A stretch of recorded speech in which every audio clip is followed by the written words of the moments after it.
Hello दोस्तों, आप लोगों को स्वागत करता हूं आपके अपने यूट्यूब चैनल मैथ संग्रह में।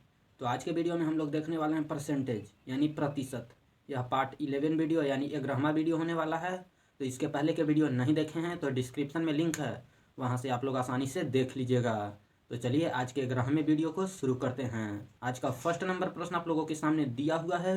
कह रहा है कि 1000 पर 40% छूट और उसी पर क्रमानुसार 30% तथा 10% की छूट का अंतर कितना होगा। तो सबसे पहले दिया हुआ है कि 1000 पर 40% छूट और उसी पर 30% और 10% का अंतर, यानी 1000 के 40% छूट निकालेंगे तो जितना आएगा उतना, और 30% और 10% करके 1000 पर छूट निकालेंगे तो जितना आएगा उतना, दोनों का अंतर कितना होगा यही प्रश्न में बोल रहा है। तो सबसे पहले दिया हुआ है 1000 के 40% निकाल ले रहे हैं। तो सीधा 1000 के 40%, 1000 गुना 40 और प्रतिशत हटाएंगे तो बटा में 100 आ जाएगा। तो 100 यहाँ से काट लेंगे, डबल जीरो से डबल जीरो तो आ जाएगा 400, यानी 1000 के 40% आ गया 400। अब यही बोल रहा है कि क्रमानुसार 30% तथा 10% की छूट का अंतर, यानी 1000 के 30% और 10%। तो 30% और 10% कितना होता है छूट, तो सबसे पहले निकालेंगे। तो 30 प्लस 10, क्योंकि एक बार 30% और एक बार 10% छूट मिल रहा है। तो 30 प्लस 10 प्लस 30 गुना 10 बटे 100 हो जाएगा। यहाँ से काट लेंगे, डबल जीरो से डबल जीरो, यहाँ से आ जाएगा 30 प्लस 10, 30 प्लस 10 प्लस यहाँ 3 बचा तो 3, सीधा जोड़ेंगे तो 33% आ जाएगा। यहाँ से आ जाएगा 30 और 10 40 और 3 43%, यानी अब 43% निकालना है 1000 के, क्योंकि 1000 के 40% यहाँ निकालें, अभी 30% और 10% आया 43%। तो 1000 के 43% निकाल लेंगे तो 1000 गुना 43 बटा 100 करेंगे। यहाँ 1000 गुना 43 बटा में 100 करेंगे, क्योंकि 43% है, प्रतिशत हटाएंगे तो बटा में 100 आ जाएगा। यहाँ से काटेंगे डबल जीरो से डबल जीरो तो सीधा आ जाएगा 430, यानी यही बोल रहा है कि 1000 के 40% और 1000 के ही 43%, यानी 30% और 10% करके छूट मिला तो 43% हुआ। 43% दोनों में कितना का अंतर हो जा रहा है। तो सबसे पहले यहाँ पर 430 है और ये 400 है, यानी 1000 के 30% और 10% करके निकालें तो 430 आया, और 1000 के 40% सीधा निकालें तो सीधा 400 आ गया। तो इन दोनों में अंतर कितना का है यही, तो 430 में से 400 घटा देंगे तो सीधा 430 माइनस 400 करेंगे तो सीधा 30 का अंतर आ जाएगा। यही पूछ रहा है कि दोनों में अंतर कितना का है, तो 30 का हो जाएगा। इसका ऑप्शन नंबर सी करेक्ट हो जाएगा। तो चलिए नेक्स्ट क्वेश्चन देख लेते हैं। आज का दूसरा नंबर प्रश्न आप लोगों के सामने दिया हुआ है। कह रहा है कि यदि 24 कैरेट सोने को 100% शुद्ध सोना माना जाता है तो 22 कैरेट सोने में शुद्ध सोने की प्रतिशत कितनी होगी। तो यहाँ पर दिया हुआ कि 24 कैरेट सोना है, उसको शुद्ध सोना माना जाता है, तो 22 कैरेट सोना को 22 कैरेट सोने में शुद्ध सोने की प्रतिशत कितनी है। तो सबसे पहले हमको पूछा है 22 कैरेट में, तो सीधा 22 कैरेट लिखेंगे और बटा 24 कैरेट सोने की तुलना किया, यानी 24 कैरेट सोना को शुद्ध सोना माना जाता है। इसी प्रश्न में बोल रहा है कि 22 कैरेट सोना में कितना शुद्ध प्रतिशत सोना है। तो सीधा ऊपर में 22 लिखेंगे और बटा में 24 लिखेंगे, क्योंकि 24% को शुद्ध सोना माना जाता है। तो 24 में हमको निकालना है, तो 24 और प्रतिशत निकालना है तो सीधा 100% से गुना कर देंगे। तो इसको काट लेंगे सीधा से, तो 2 से काटेंगे तो 12, और यहाँ पर 11 बार में 22 कट जाएगा। अब इसको काट लेंगे तो 4 से, तो चरती आई 12 और 4 से काटेंगे तो 25 चौका 100 हो जाएगा। अब 25 में 11 से गुना करेंगे तो सीधा आ जाएगा 5, 5 और 2 7 और 2, यानी 275 आ जाएगा। और ये बटा में 3 है तो 3 रहेगा। अब इसको भाग देंगे तो 9 तिहाई 27 होता है, फिर एक बार में 3 लगेगा, यानी 91 पूर्णांक 2/3 आ जाएगा। इसका करेक्ट आंसर, यानी 91.2/3% शुद्ध सोना होगा 22 कैरेट सोना में। तो इसका correct answer option number B हो जाएगा। तो चलिए नेक्स्ट क्वेश्चन देख लेते हैं। आज का तीसरा नंबर प्रश्न आप लोगों के सामने दिया हुआ है। कह रहा है कि एक संख्या में पहले 20% तथा पुनः 20% की वृद्धि की गई है। बढ़ी हुई संख्या को कितने प्रतिशत कम कर दिया जाए ताकि यह प्रारंभिक संख्या के बराबर हो जाए। तो सबसे पहले कोई संख्या है उसको 20% वृद्धि कर रहे हैं और पुनः यानी दोबारा उसको फिर 20% वृद्धि कर रहे हैं। तो बोल रहा है कि संख्या बढ़ी हुई संख्या को कितना प्रतिशत कम कर दिया जाए ताकि यह प्रारंभिक संख्या के बराबर हो जाए, यानी पहले वाला संख्या के बराबर हो जाए। तो सबसे पहले कोई संख्या है उसको 20% बढ़ा रहे हैं और फिर से 20% बढ़ा दे रहे हैं, यानी 2 बार 20% बढ़ा रहे हैं। तो सीधा 20 + 20 लिखेंगे और प्लस 2 बार बढ़ा रहे हैं तो 20 × 20 बटा 100 हो जाएगा। इसको ए बी फॉर्मूला पर तोड़ दे रहे हैं तो सीधा 00 से 00 कट जाएगा। यहाँ पर 20 + 20 हो जाएगा और प्लस 2 दूना 4 हो जाएगा, तो यहाँ 4 हो जाएगा। 20 और 20 40 और 4 हो जाएगा 44, यानी 44% कमी करना होगा। तो इसका करेक्ट आंसर हो जाएगा 44%, जो कि ऑप्शन नंबर डी में दिया हुआ है। यह एसएससी में पूछा गया प्रश्न है।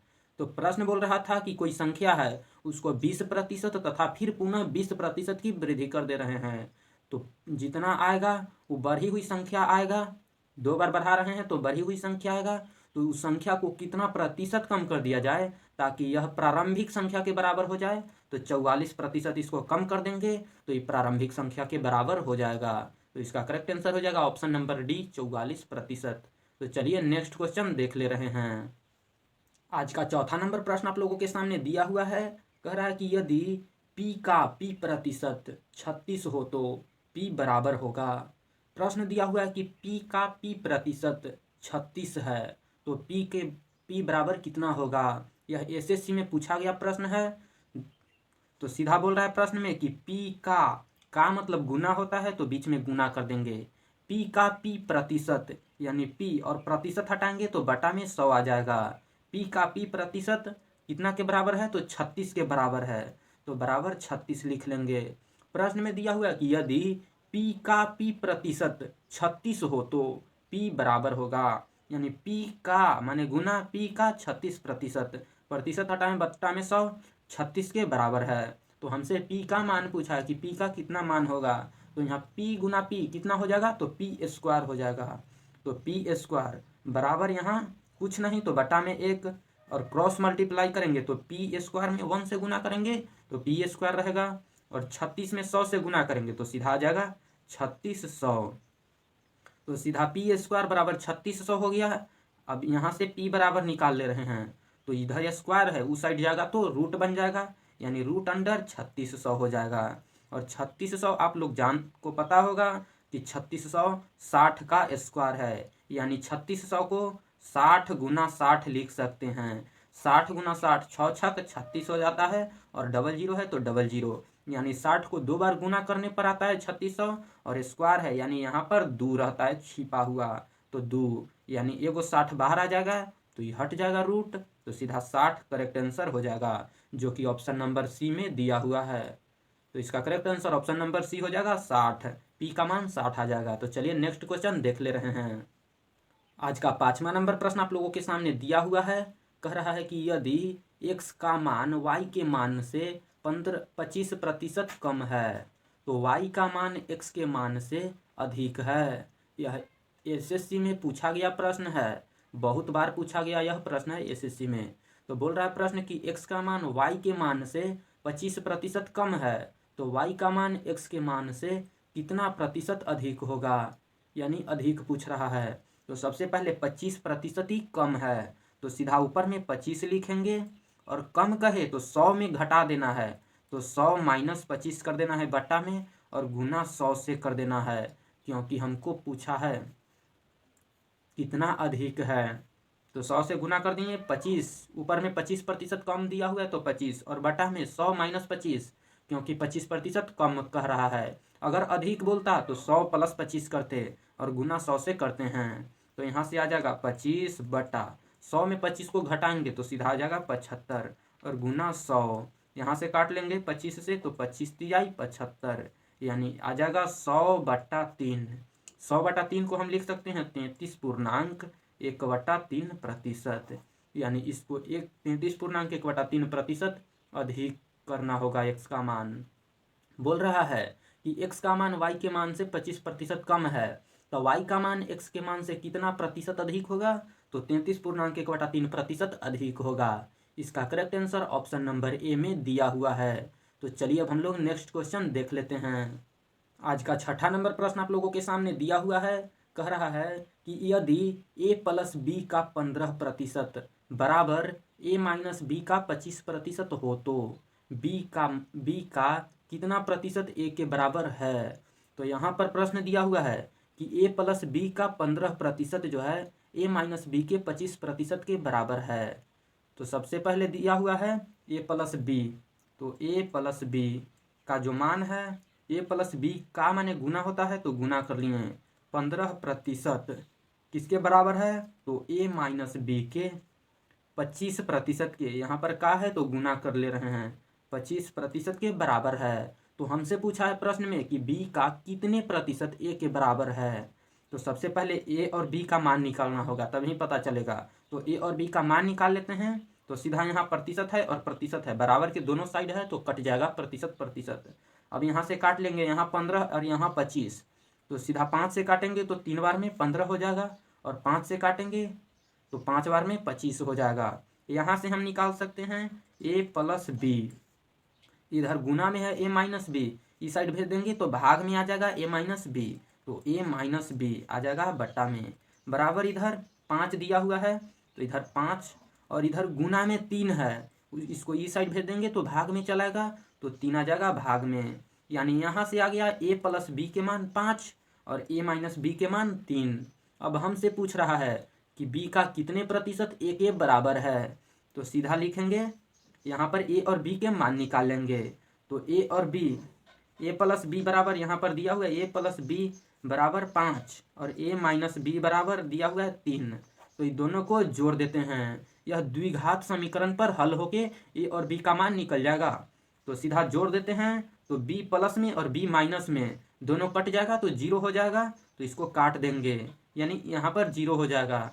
तो सीधा a और a, 2 गो a है तो 2a लिखेंगे जोड़ेंगे तो, और बराबर ये तो कट जाएगा यानी 0 हो जाएगा, तो इसको हटा देते हैं, और 5 और 3 जोड़ेंगे तो सीधा 8 हो जाएगा, यानी 2 से काट देंगे तो 4 बार में a बराबर हमको आ गया 2, यानी a के मान यहाँ 4 आ गया, एक a बराबर 4 आ गया।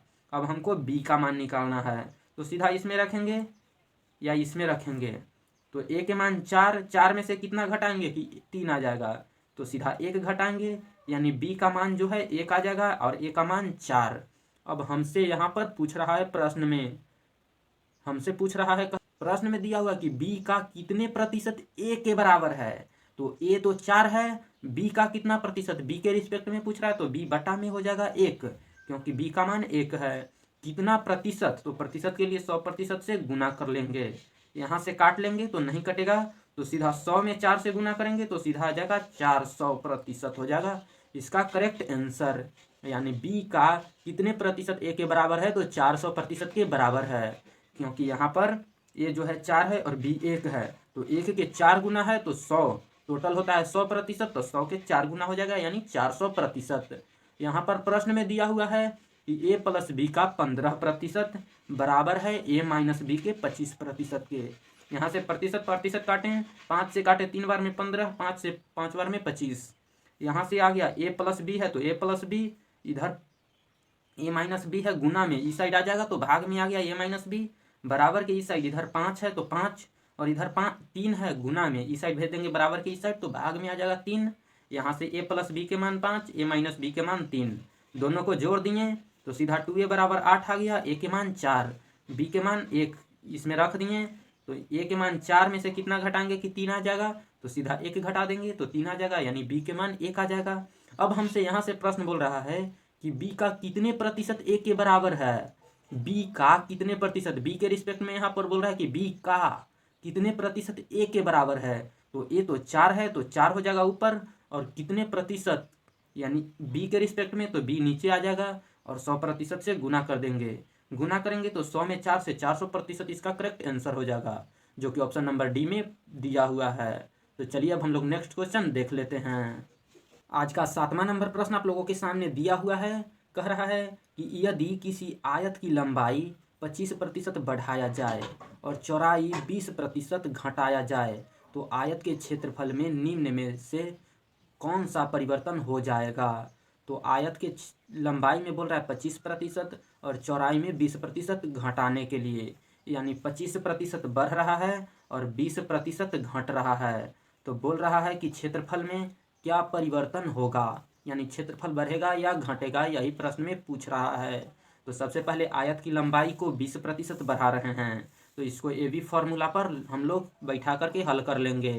तो सीधा 20% बढ़ा रहे हैं लंबाई को तो +20, और चौड़ाई को 20% कम कर दे रहे हैं तो यहाँ माइनस हो जाएगा 20, क्योंकि कम कर रहे हैं तो -20, और यहाँ माइनस हो जाएगा क्योंकि प्लस गुना माइनस माइनस होता है तो माइनस बीच में, और यहाँ 20, यहाँ 25 गुना 20 हो जाएगा और बटे में 100 कर लेंगे। यहाँ से काट लेंगे 0 से 0, 2 से 5 बार में, और 5 से कटेगा 5 बार में, तो सीधा आ जाएगा 25 माइनस 20 और 5 हो जाएगा 25, यानी माइनस में 25 आ जाएगा। यानी 25 में से 25 घटेगा 0।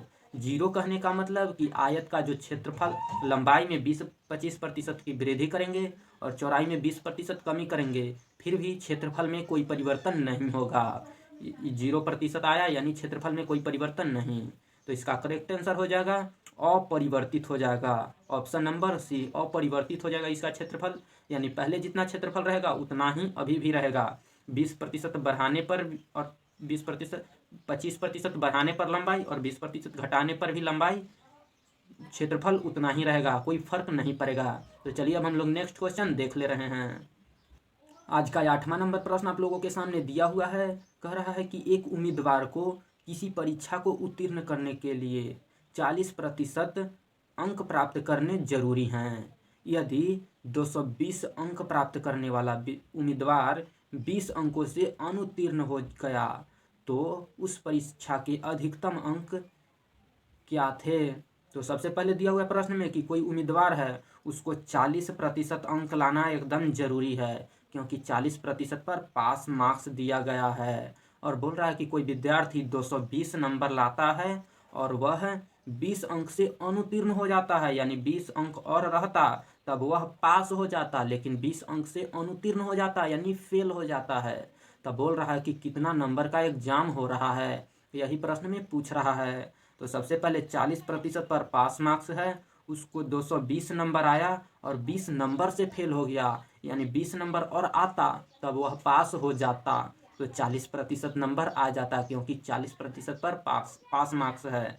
तो सीधा 40% बराबर इधर 220 तो आया लेकिन 20 नंबर से फेल हो गया, अगर 20 नंबर और आ जाता तब वह पास हो जाता, और पास मार्क्स है 40%, यानी इसमें 20 जोड़ देंगे तब यह 40% के मान हो जाएगा।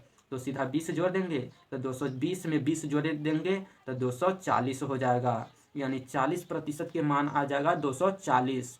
तो हमसे पूछ रहा है कि कितना नंबर का एग्जाम हो रहा था। तो सबसे पहले 100% का मान निकालना होगा, क्योंकि कोई भी पूर्णांक होता है 100%।